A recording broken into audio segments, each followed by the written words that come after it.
Hey guys, Rick Hartunian here with Living in Greater DC. Did you know that most people moving here don't stay put? 75% of people who move to Northern Virginia relocate again within 5 years. Most people think it's because of job changes or high costs, but here's the truth. It's actually one critical mistake they made when choosing where to live. And it's costing them hundreds of thousands of dollars and years of frustration. By the end of this video, you'll know exactly how to avoid this costly trap that I see buyers fall into over and over again. The biggest mistake I see, people pick a neighborhood based on reputation, not how it fits their lifestyle. I can't tell you how many times I've heard, Rick, I wish I would have known what it felt like to live here, after someone had already bought in the wrong spot. And we'll see exactly what I mean when we get to the Falls Church versus Vienna comparison later. These two areas have similar price points, but a totally different day-to-day living experience. The cost of getting it wrong is huge. A move within Greater DC can run between $75,000 and $150,000 once you factor in closing costs, moving, and market timing. That's money you could have put toward a better home or saved for peace of mind. But it's not just about money. Living in the wrong neighborhood wears on you. The commute feels longer, it's harder to make friends, and what should feel like a new chapter starts to feel like a burden. This happens more frequently in Greater DC than most places because so many neighborhoods look the same on paper. They all have great schools and high home values, but the daily life from one to the next can feel nothing alike. And here's what really gets me. Most people spend more time researching a $30,000 car than they do picking a $1 million location. They'll read reviews, compare features, test drive 3 different models, but for a house, they'll skim a few rankings online and maybe visit once on a weekend. So now I'm walking you through the 5 most common neighborhood matchups where I see this mistake happen all the time, starting with the one that trips up more buyers than any other, Arlington versus Alexandria. But first, if you're enjoying this breakdown and want more honest, in-depth looks at Greater DC neighborhoods, go ahead and hit that subscribe button. On this channel, you'll find videos that cover everything you need to know before making one of the biggest choices of your life. Driving tours, price ranges, school info, and real details that help you avoid big mistakes. So make sure you guys are subscribed. When people move to the DC area, they used to look at 2 places first, Arlington and Alexandria. Both are well-known suburbs with metro access. Both have homes starting around $700,000. So why do so many people pick the wrong one? This is the perfect example of choosing based on reputation instead of how the place fits your life. And later, when we compare Bethesda and Potomac, you'll see a similar gap where one area is way more walkable than the other, even though they both look great on paper. A lot of people pick Arlington because it sounds cooler. When you say you live in Arlington, people picture someone young, successful, and close to the DC action. Every article about top spots for young professionals lists Arlington right away. But here's the thing, reputation doesn't tell you how it feels to live there. Let's talk about the commute. Arlington sounds perfect on paper, just 11 to 15 minutes to DC by metro, but parking at the station can cost up to $8 a day. And if you arrive after 7:30 a.m., it's hard to find a spot. Alexandria's commute is a bit longer. It's about 15 to 30 minutes. The King Street station is the main hub, but parking is usually easier and cheaper. If you drive to the train, Alexandria might actually be less stressful than Arlington. Now here's where things really start to feel different. The average age in Arlington is about 36, and almost half the homes are for one person. There are lots of high-rise apartments, busy roads, and tons of activity. If you want quiet nights and some space, Arlington might feel a little too crowded for you. Alexandria has a more relaxed, family-style feel. The homes are more likely to have yards, and the streets are wider and calmer. Old Town is great for walking, but the rest of Alexandria feels more like the suburbs. People are also surprised by the walk scores. Arlington scores a 71. It's one of the best in all of Northern Virginia, but that walkability comes with crowds and noise, where Alexandria scores a 62, and it is mostly because of Old Town, but outside of that, it feels much quieter. Let's talk price. Arlington's median home price is close to $850,000, while in Alexandria it's around $700,000. So you're paying $150,000 more to live in Arlington, even though the access to DC is pretty much the same. What really shocked me was this. I timed the door-to-door commute during rush hour. From a client's house in Arlington to their downtown DC office, it took 35 minutes. From Alexandria, it took 45 minutes for $150,000 more in housing costs. And parking, Arlington is tough. Street parking is limited and expensive. If you want a garage spot in a new building, it can cost $75,000 to $100,000 to buy, or $400 per month to rent. In Alexandria, parking is easier and often included with the home. So who should choose which? Arlington works best for younger buyers who want bars, restaurants, and nightlife right outside their door. They want an active, city-style life and don't mind paying more to be in the middle of it all. Alexandria is better for people who want charm, calm, and a bit more space. It's a great pick for families who, or anyone really, who wants that suburb near the city feeling without giving up history or walkability. But when we head west in a sec, you'll see an even bigger divide where planned neighborhoods and organic growth create very different lifestyles. And something that looks great online, it might make daily life a whole lot harder. If you're looking at homes in Western Fairfax County, you're probably comparing Reston and Herndon. What makes this interesting is that one was planned to be perfect and the other just grew naturally, and the market shows which one works better for most families. Reston was built in the 1960s as a brand new kind of suburb. It was designed so people could live, work, and play all in one place without needing a car. The idea was to bring urban life to the suburbs. Herndon, on the other hand, started as a small town by the railroad. It wasn't part of any big plan. It just grew based on what people needed. There were no promises about walkability or car-free living. Now,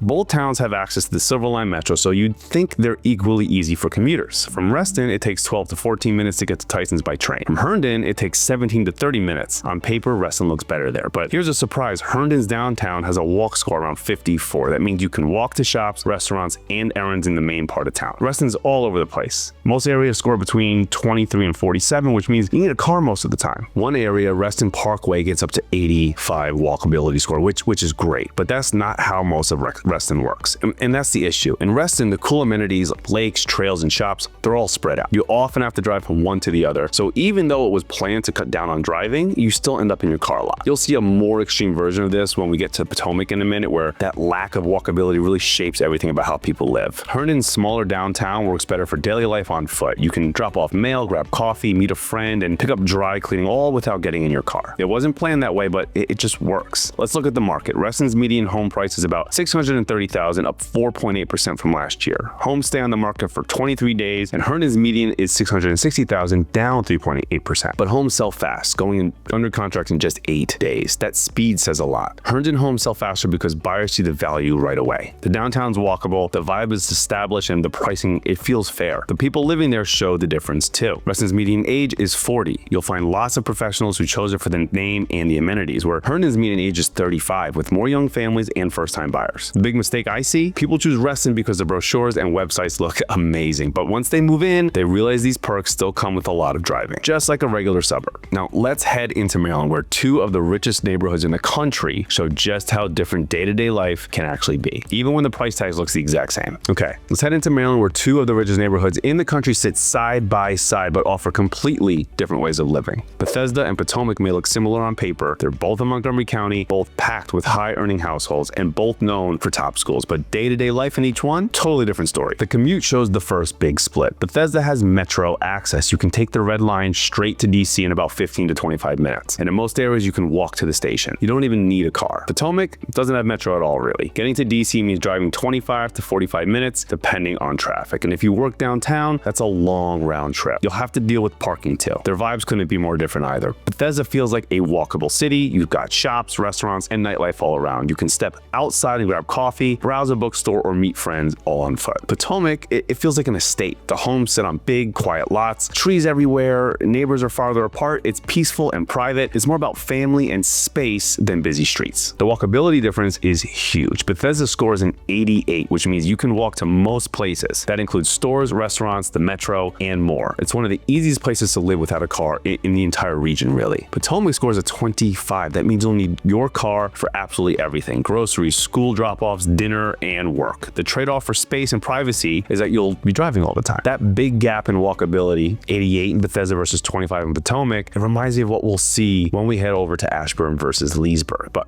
fast growth versus slower planned growth creates very different ways of living. The housing data shows what that lifestyle difference actually costs. In Bethesda, homes usually range from 1.1 million to 1.4 million. You'll find everything from condos to single-family homes, so there's some variety. Potomac homes usually start around 1.3 million and can go well over 2 million. You're mostly looking at big houses on big lots. It's a very specific lifestyle, lots of space, very private, and much more exclusive. So who does better where? Bethesda works well for professionals who want the best of both worlds, city perks in a suburban setting. You get walkability, metro access, and a lively vibe. These folks are paying for ease and energy. Potomac is for buyers who want space, quiet, and status. They don't mind driving. They're looking for privacy and a strong sense of prestige. These buyers are usually more established and don't need the buzz of city life. But now let's head back to Virginia. Upcoming next, you'll see how different growth plans can shape your day-to-day life, even if the neighborhoods sound perfect on paper. Ashburn and Leesburg are both top picks in Loudoun County, but they couldn't feel more different once you're on the ground. One is booming with new homes and fast change. The other is holding tight to its historic roots. And the way each place is growing says a lot about what living there is actually like. Ashburn calls itself the data center capital of the world, and it's true. More internet traffic flows through here than anywhere else on Earth. That growth has brought tons of new homes, people, and buildings to support it all. This kind of fast development is similar to what we'll see in Falls Church and Vienna later, where size and density shape how people live day to day. Leesburg is Loudoun's old county seat. It was founded way back in 1758, still growing, but the town takes a slower approach. New buildings are added with care, so the history and charm try to stay intact. The difference in growth plans really stand out. Ashburn is adding thousands of homes through big projects like the Ravenna and Mercer Crossing. There's always something new going up, and the roads are still trying to catch up. Leesburg has new homes too, but keeps its old school feel. Most new buildings fit in with what's already there, and the historic downtown is still the center of the community. Both places require a short drive to reach the metro, but that drive feels different. Ashburn has the final stop on the Silver Line, so once you're there, it's a direct ride into DC with no switching trains. From Leesburg, you'll need to drive to Ashburn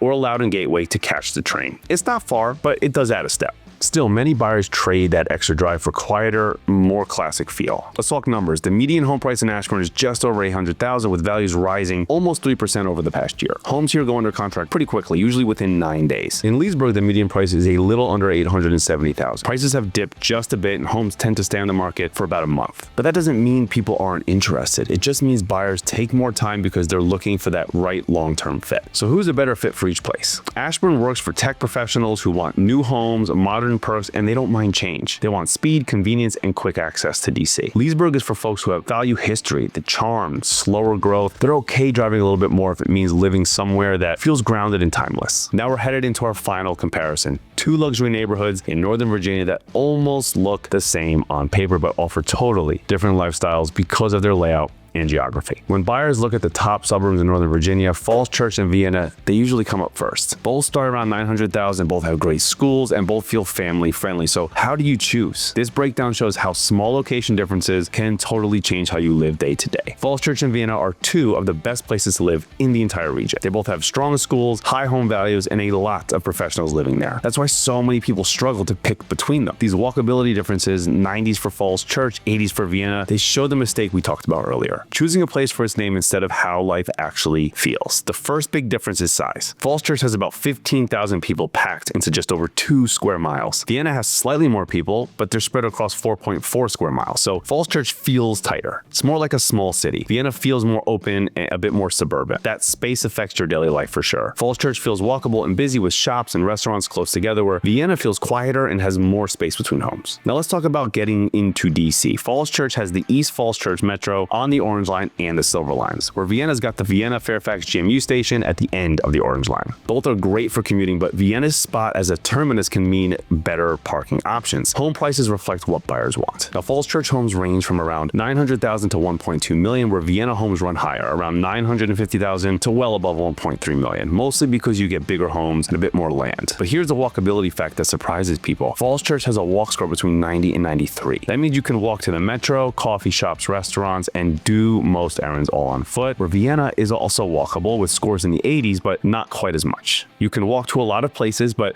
not everything. You'll still need a car for some things. The school quality is strong in both areas too. Falls Church City schools are ranked #1 in Virginia based on test scores. Vienna is in the Fairfax County system, which is also one of the best, with lots of great programs. Here's something you don't always expect. Vienna has higher property taxes. For some families, that means spending $8,000 to $12,000 more per year than they would in Falls Church. That extra tax can cancel out the savings from a lower home price. I've seen families do well in both places, but it all depends on how you want to live. I've had 2 buyer clients recently that were both choosing between Falls Church and Vienna. There were some other areas sprinkled in as well, but these 2 were their top 2 on their list. One ended up in Falls Church, the other in Vienna. And the couple that ended up in Falls Church, they did it for the walkability. We found a place as close to downtown as we could, and they have friends in the area. They walk almost everywhere, and they meet up and go to restaurants, and it just perfectly fits their situation. Where the other couple ended up in Vienna because they have a new growing family. They like the idea of a slightly larger house on a slightly larger lot. All right, now that we've covered all 5 head-to-head comparisons, let's take a look at why these decisions are so tricky and how you can make the right one for your lifestyles. After going through these 5 comparisons, you might still wonder, why do so many people end up picking the wrong neighborhood? It's not because any of these places are bad. They're all great. The real issue is that Each one fits a different kind of lifestyle, and most people don't take time to figure out what they actually need day to day. All these areas check the boxes on paper. Great schools, high incomes, close to DC, nice homes, but here's the thing, the stuff that really shapes your everyday life doesn't show up on rankings or real estate sites. What really matters is how it feels to live there. That means the vibe of the neighborhood, how long it takes to get around to the different places you need to be, and what future growth might bring. These hidden details are what make the difference between loving your move or regretting it. Coming up, I'll share a 3-step system that's helped my clients avoid those costly mistakes that we just talked about, just by getting it right the first time. So the reputation trap, it's a big one. People go with what they've heard, not with what they've experienced. Arlington sounds cooler than Alexandria. Reston sounds fancier than Herndon. Bethesda sounds more impressive than Falls Church, but those names don't tell the full story. There's also way too much information out there. Ranking sites, top 10 lists, blogs, everyone's got an opinion. But what's missing is real insight into how your life would actually work in each place. Most people visit 10 to 15 neighborhoods in 2 or 3 days. That's not enough time. You need to see them during rush hour, on weekends, and at night to really get a feel. So how do you cut through the noise and get clear on what's right for you?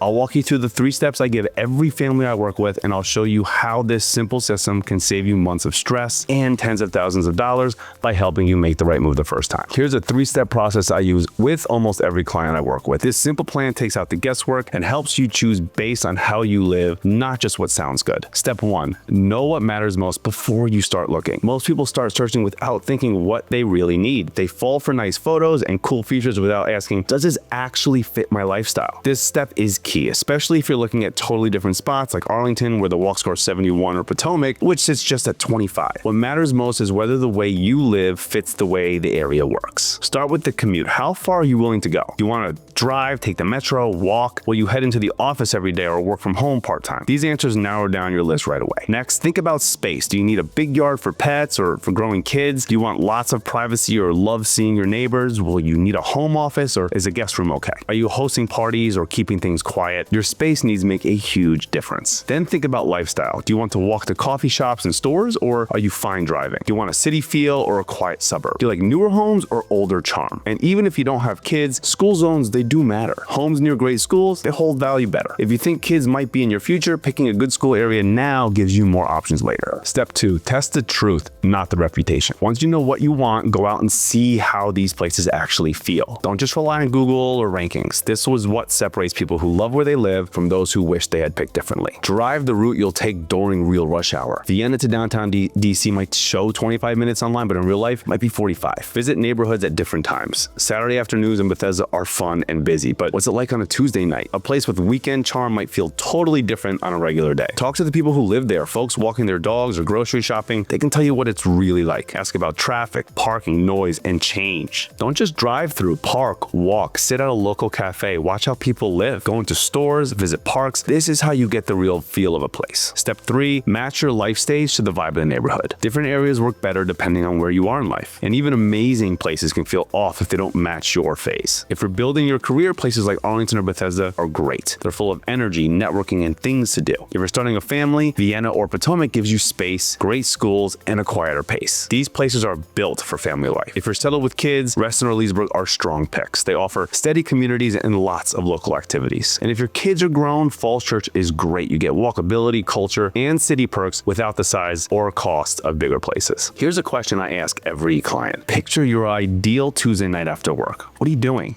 And where are you doing it? That answer tells you more than any ranking ever could. Now you know. The biggest mistake people make when choosing where to live in Northern Virginia is going with reputation instead of what actually fits their everyday lifestyle. Every neighborhood works best for a different kind of person, but only if the match is right. The happiest buyers choose based on how they live day to day, not just what sounds impressive. If you're ready to find a Northern Virginia neighborhood that actually fits your life, I would love to help. The market is moving fast right now, and the best homes in these lifestyle-driven areas, they don't stay available for very long. Send me an email at rickhartunian@gmail.com, and let's talk about what really matters to you. I'll show you which neighborhoods line up with your daily routine, your budget, and your long-term goals so you can make a better decision. Now, before you start looking at homes, you've got to know what it really costs to live in Greater DC in 2025. And I'm not just talking about mortgage payments. I just did a full breakdown of the real costs, things like taxes, gas, groceries, and daycare. And a few of these numbers might catch you off guard. Click right here to watch the cost of living breakdown. It's the real cost of living in Greater DC 2025. Thanks so much for watching, guys, and I'll see you next week.